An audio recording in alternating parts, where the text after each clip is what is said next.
I keep thinking about something ever since I did the video on elder orphans, and that is that loneliness is a big issue in today's world. Loneliness is a really big issue. And if I were to ask how many of you are watching this that are lonely on a regular basis, I would say it would be a lot of you. And to me, there's been a lot of videos done and news stories and everything about what's called the loneliness epidemic.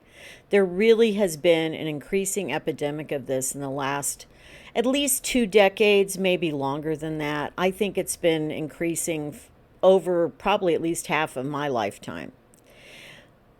And today I'm going to talk about loneliness in the context of isolation, because I think people have always experienced loneliness. The old saying, you can be lonely even in a crowded room, is so true. We have been lonely throughout, millennia. That is a normal thing. The isolation, though, is a little different, and isolation is connected to loneliness. Loneliness is a feeling. It's a feeling. Isolation is a state of being. We are isolated from other people increasingly in today's world, which is so ironic because we've never had this much population in the world. We're at what, close to 8 billion people at this point in time. So the world is crowded, especially in certain areas, and yet we've never been more isolated. So I'm going to talk about this today. Welcome to Elder Gal. I'm Allison.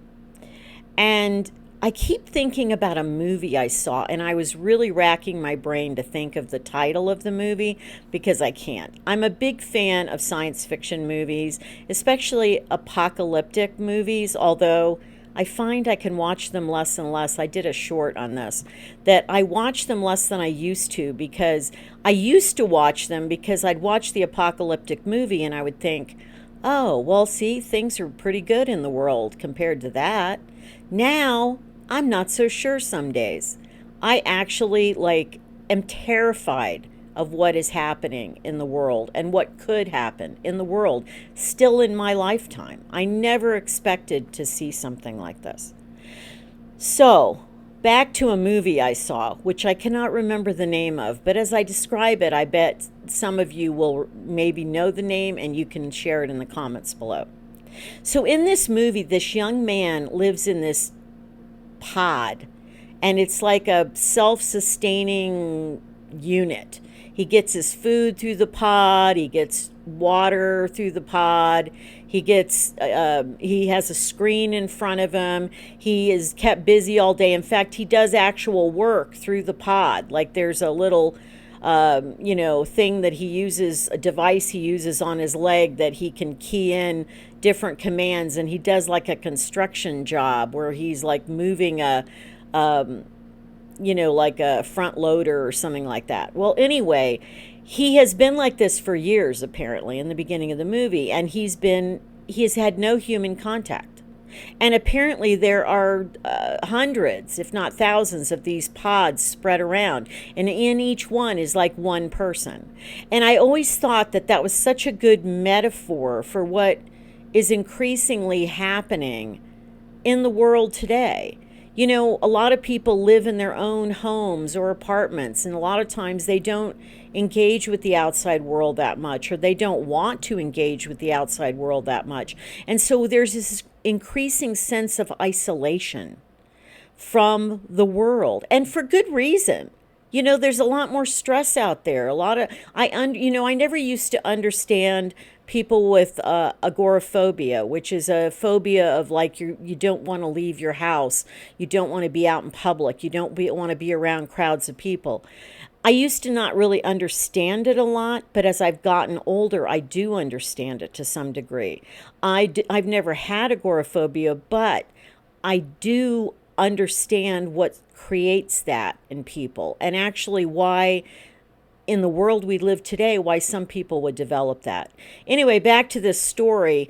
This young man decides he has to leave the pod because this thunderstorm comes down and it knocks out the grid, and it basically, the systems go kind of haywire, and he kind of has to try to get out because he's going to starve to death, or not have enough water or whatever. So he leaves the pod, he goes out into the world, and I'm not going to go into the whole movie, but at some point in the movie, he goes back to find his mother, because his mother had been put in a pod as well when he was as a child. And he tries to find his mother, and he does finally find his mother, and she's so disconnected from the world that even though she recognizes him, it's like she's really unable to interact with him in a normal way at that point, because she's so disconnected. And it was very moving to me to realize that that could be the future. That could be the future. I mean, it's a sobering thought that whatever humans are left in 100 years or 200 years or whatever could be living in these disconnected pods, totally living off automation, totally living off of technology, which is itself fragile, because as this young man found out, a thunderstorm, a lightning hitting his pod caused everything to short circuit. So that's not a predictable way to continue. So what's causing all the isolation? Let's talk about that for a minute. So there's a lot of things that have contributed to this. I would say before World War II, maybe even before the 1950s, I don't think there was as much disconnection, especially if you look at the world at large. Now, in the United States, we've always had this strange thing in the United States where, and I think it's because we had this westward expansion and we lived in this very large continent, which, we had to explore and eventually take over. And I think there was this idea of this rugged individualism. You'll see that a lot in early movies from even the 1930s, 40s, especially in the 50s and 60s. You see this kind of rugged individualism that is celebrated, and it's acting like, well, the man alone goes out into the wilderness and makes his own way and makes his fortune and whatever. And not saying that didn't happen, but people were more connected than we realized back in those days. When you were even going into the West and there were, fewer settlers out there or whatever, and there was more dangers, you had to work together. You had to help your neighbors. People had to have assistance. This idea of this rugged individual is kind of baked into our culture. It's a little bit of a misconception. Yes, people had to be alone at certain times to maybe go out and explore a new place or whatever, but usually they weren't really alone. They were with a group of people. Even cowboys, back in the early days of doing moving cattle or whatever. I don't know anything about being a cowboy, I'll be honest. But anyway, the point is, they had other cowboys to be around. Nobody was really alone a lot. That's kind of a misconception. Even the bad guys were in a gang. You had Butch Cassidy and the Sundance Kid, and they had a bunch of friends, okay? They weren't alone. So this kind of mythology of the one person standing alone, pulling themselves up by their bootstraps, this became some sort of a metaphor in the United States, but it's not even that accurate. So anyway, that's been around for quite a while, even before World War II. But then in all the decades I've been alive, there's been this more push even towards more individualism. To be, standing on your own, to make it on your own, to do all that. I was fed this growing up. And it's continued. And of course, honestly, with the introduction of a lot of technology, it's just made it worse, because now with technology you can be totally disconnected from other people. You can just do everything online. You can do everything online, and you can even do social chats online. You may never have to actually see a person in person again. You just do it all online. So it's actually enhanced our disconnection. But this individualism, this hyper emphasis on individualism, which has been, it's always been pervasive in what we call Western culture, which includes Europe, United States, I probably include Australia, New Zealand, and that, Canada. This kind of concept, like I said, has been pushed, but it's really to our detriment. Because much of the rest of the world lives under something we call collectivism. And when you contrast individualism and collectivism, this is something I'm putting my anthropology hat on now for this one. Individualism has always been thought of as if you think of something like a peach pit, and collectivism we think of as like an onion. So if you think of a peach pit, you cut through a peach, and there's a center, there's a core to that peach. That's how we think of individualism, that every person has this core being, and they are, alone unto themselves in the world. They don't need anyone else. But there's this one core to it all. Now, if you take an onion, which is symbolic for collectivistic cultures, that has many layers. You peel off one layer of the onion, and there's another layer of the onion. There's no absolute core. There's just smaller and smaller layers. But they're all interconnected because they all serve to support the structure of the onion. So collectivism, which is really more the natural way that humans have existed for millennia, that has been the type of system in which people are not so isolated. They're not so lonely from each other or alone apart from each other.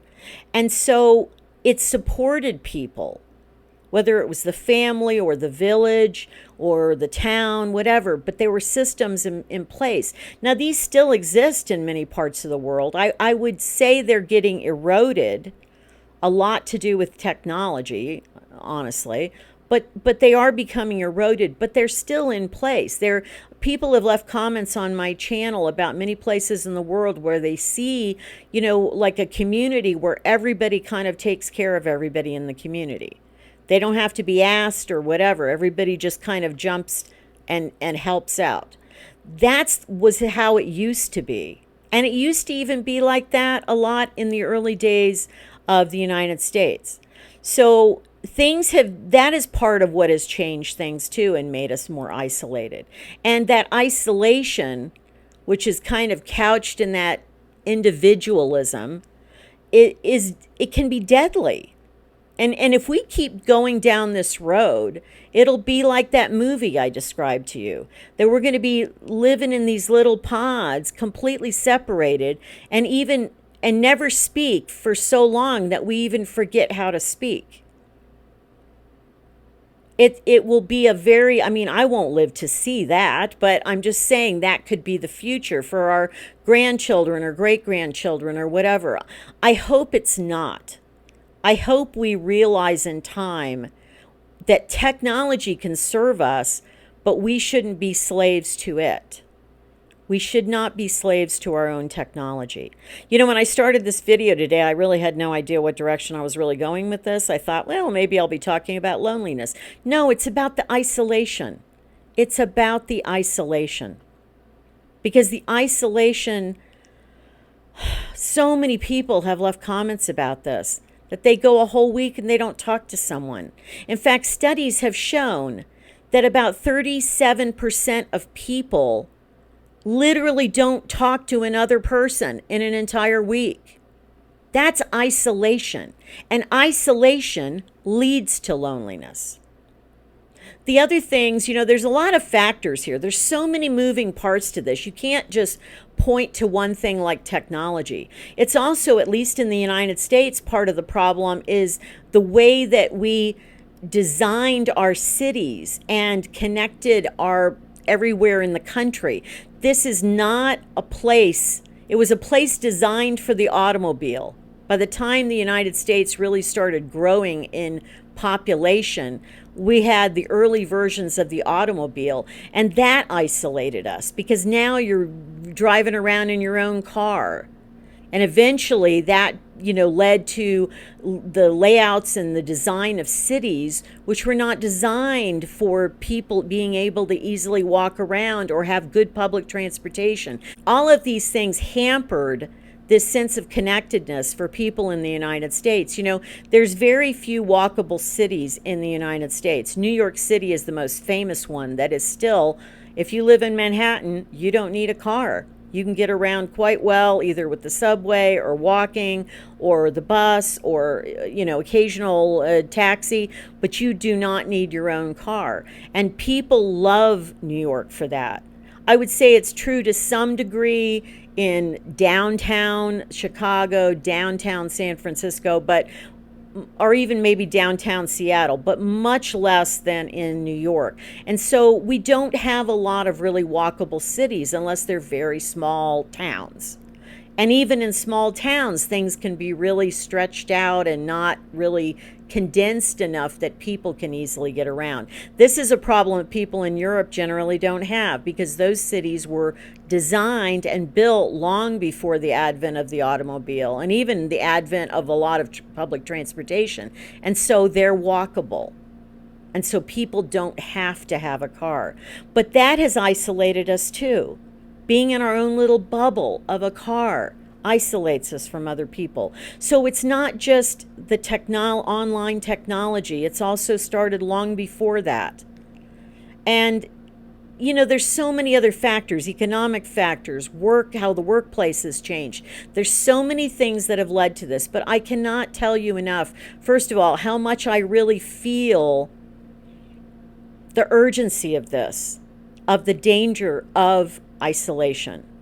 And after reading so many comments from people, it was so touching to me. It was so heartbreaking to me that so many people feel this. Now, for people like me, who I'm basically an introvert, I don't need to be around people a lot.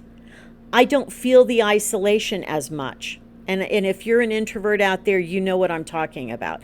But it affects all of us to some degree. It really does affect all of us to some degree. So I am worried for the world. I don't, if you watch this video to this point, I have to disappoint you. I don't have a good solution for this. The infrastructure is so entrenched in our society that I don't know how we break that. I don't know how we break that. This isn't, I did a video last week on connecting and making friends and that sort of thing, and that's all great. I still think that we have to do what we can to make connections with other people. However, I don't see an easy way out of this increasing isolation. I don't. And what's interesting, when we just had the pandemic a couple of years ago, that was a big, boy, talk about isolation. That was a big reminder. It was right in our face about the need to isolate during a certain period of time. And that created problems emotionally, psychologically, not just physically. Obviously created problems physically for people as well who got sick. But the point is that was kind of a stark reminder of what isolation can do to us. And that was just for a relatively short period of time, of a year or two. What's going to happen in the world when that just becomes more and more? I don't think humans are not designed for that. We're social creatures. We are. Even those of us that are introverts, we're still at heart, by our evolution, social creatures. That's what people are. So when we're isolated, it kills us. Maybe not physically, directly, immediately, but it kills our soul, it kills our spirit, it kills our mind, our emotions a little at a time. So I don't have a happy ending here. I wish I did. I am worried. And I hope you'll share below your thoughts on this. Maybe you'll disagree with me. I know I won't live long enough in the world to see the worst effects of this. I hope it can be turned around. I'm always a person that does have hope and does have I always acknowledge there is a possibility that we can escape, what it seems to be happening. I do hope for that. And I do think there is always a possibility. I don't think it's likely. I've also watched, in closing, I'll tell you that I've also watched so many apocalyptic shows that I remember watching shows that talked about, like if all the electrical grid went down, how would people survive? They'd have to go back to using technology before we had electricity. And people would band together in doing that, and people would form communities again. Maybe that is what it would take. Maybe that is the thing that would bring us back together. But other than that, I don't know what the answer is. I just know that this isolation is destroying us in some ways. Very slowly, but it is destroying us as a society, as a culture, as individuals. Some people feel it already tremendously right now. Some people you may not notice till the next generation or the next generation. But it is happening, and we have to act. There's no way to really counteract it without taking action of some kind. And I don't know what that would take, because it has to be on such a large scale. Anyway, today, sorry guys, I guess this was more depressing than I thought it was going to be. But I was really feeling this need to talk about the isolation. Because at first I thought, well, it's about loneliness, but no, it's deeper than that. The isolation increases the feeling of loneliness. The isolation is what also leads us to have more difficulties making friends, for families staying together, for people being able to connect with people in our communities. That is the bigger problem. It's the isolation that's kind of baked in to the way we live now. So it's food for thought, something to keep considering. If you guys have any great suggestions, I am open to them, because like I said, I always believe there is a way out. So until next time, be well, be kind, keep moving forward, and take care. Bye.